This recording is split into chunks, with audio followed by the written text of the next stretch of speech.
Hello and welcome to the Genuine Learning Blog. My name is Melissa Galasso, and today we're going to talk about a recent framework that was issued by the AICPA related to fraud. This came out of the AICPA's Forensic and Litigation Service Fraud Task Force. And what I love about this is that it's really a beautiful visual. Unfortunately, today we won't be able to share those visuals with you as they are copywritten, and so the copyright on them applies, and it is behind the firewall. So for those of you who are AICPA members, we have provided in the information regarding today's blog the link for you to access the pretty glossy version of it. But I just want to talk about what it is and what you can get out of it.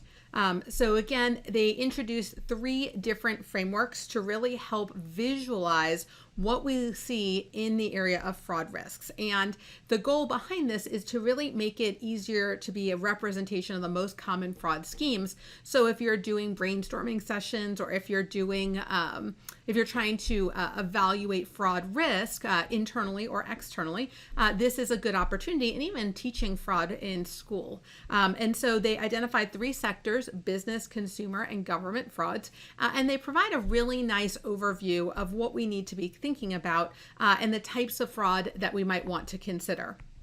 So when you look at business fraud, for example, it's going to talk about the board and the types of fraud that you might see at the board, like maybe conflict of interest or illegal political contributions or insider trading.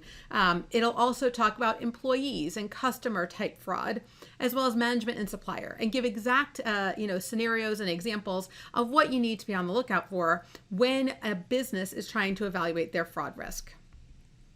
On the consumer side of the house, they look at various industries and the most common types of fraud perpetrated in the various industries. So we have real estate, retail, insurance, construction, and healthcare. And obviously each one have really unique ones. So for example, for retail, you might be thinking about credit card or bank card skimming, or mispriced goods and services, or price gouging, or unsafe products, right? The various types of considerations that we would want to think about.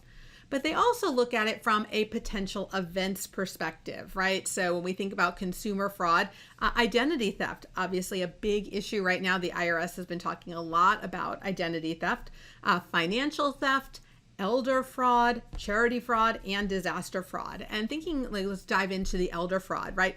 Counterfeit prescription drugs, fraudulent anti-aging products, funeral and cemetery scams, grandparent scams, internet fraud, right? We tend to see our elders really targeted for fraud. And so they bring up the various types of considerations that consumers would want to also be focused on.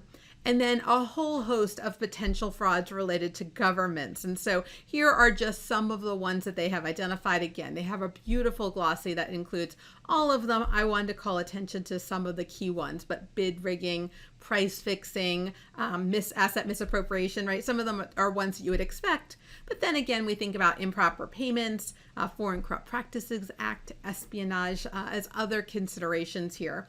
So the task force did a really great job of trying to aggregate where we have our potential risks and how can we think about them when we're trying to document our risk assessment, when we're trying to be responsive as auditors to risk assessment, and really educating the public about potential risks on the consumer side.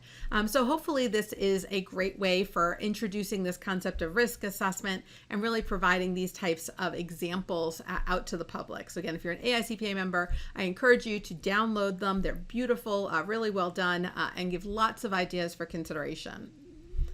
All right, so that's it today. Again, short and sweet, but hopefully helpful and relevant as we look forward to wrapping up maybe a single audit season or entering our financial statement seasons for the end of the year, giving us an opportunity to really resonate on these and to think about and really, try to use this to our advantage and use it as a memory jogger when we're doing our risk assessment.